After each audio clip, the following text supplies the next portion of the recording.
আমি আগের ভিডিওতে দেখিয়েছিলাম যে আমরা জার্মানির ডুসেলডর্ফ থেকে অস্ট্রিয়ার সালজবুর্গে পৌঁছেছিলাম এবং সব বন্ধুবান্ধবরা মিলে আমরা অস্ট্রিয়া ট্রিপে বেরিয়েছি। তো আজকের ভিডিওতে আমি শেয়ার করব আমরা যে বাড়িতে ছিলাম সেই বাড়িটা ঠিক কেমন, এবং সেইটা নিয়েই আজকের এই পুরো ব্লগটা। তাহলে বেশি দেরি না করে চলুন শুরু করা যাক আজকে আমার এই ব্লগ।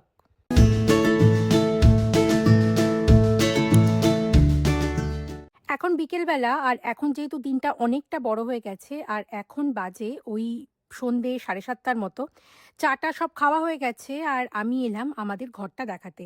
অস্ট্রিয়ার এই সালজবুর্গকে ঘিরে মোটামুটি পাহাড় আছে, তো আমাদের বাড়ি থেকেও কিন্তু পাহাড় দেখা যাচ্ছে, সেটা দেখাবো চলুন।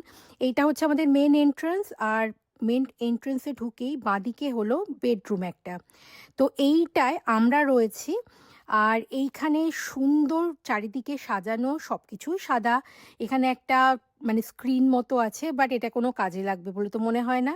তো এদিকে চিকা আর দীপাঞ্জন বসে আছে, আর এই যে আমাদের জানলা থেকে দেখা যাচ্ছে সুন্দর পাহাড়। আজকে বেশ মেঘলা, রোদ টোদ তো ওঠেনি।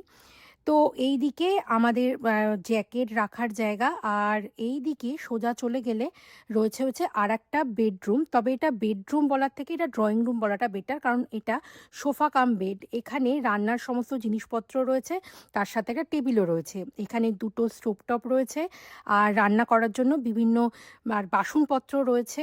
এখানে একটা ফ্রিজও রয়েছে, আর এইটা হলো আর কি ময়লা ফেলার জায়গা। সঙ্গে আমাদের দিয়েছে মাইক্রোওয়েভ, আর চা বা খাবার দাবার খাওয়ার জন্য প্লেট, সব কিছু রয়েছে। তো আমরা আজকে সন্ধেবেলাটা রান্না করব না, ইচ্ছা আছে আমরা বাড়ি থেকে কিছুটা খাবার বানিয়ে এনেছি, সেটাই আর কি খাবো। তো এখান থেকে খুব একটা বেশি পাহাড়, হ্যাঁ পাহাড় খুব অল্প এখান থেকে দেখা যাচ্ছে, তবে এটা একটা রেসিডেন্সিয়াল এরিয়া। আর এইটা হলো বাথরুম। বাথরুমটাও ভীষণ ছিমছাম, ছোট্ট মতো, এবং আমরা যে স্টেটা রয়েছে সত্যি খুব সুন্দর। আর এইদিকে আমি চলে যাচ্ছি একেবারে আমাদের ডিনারের সময়। আমরা বাড়ি থেকে যেহেতু খাবার দাবার বানিয়ে এনেছিলাম, এখানে সমরচিত্রা বানিয়ে এনেছে ফ্রাইড রাইস, তবে এটা ভেজ ফ্রাইড রাইস। ওদিকে আমি বানিয়ে এনেছিলাম আলু পোস্ত, আর মালিরা বানিয়ে এনেছিল ডিম কষা। তো এই ছিল আজকে আমাদের ডিনার। মনে হচ্ছে ডিনারটা আজকে মোটামুটি আমাদের জমেই যাবে। তো এই ছিল আজকে একটা ছোট্ট ব্লগ। দেখা হবে আবার পরের ভিডিওতে। সবাই ভালো থাকবেন।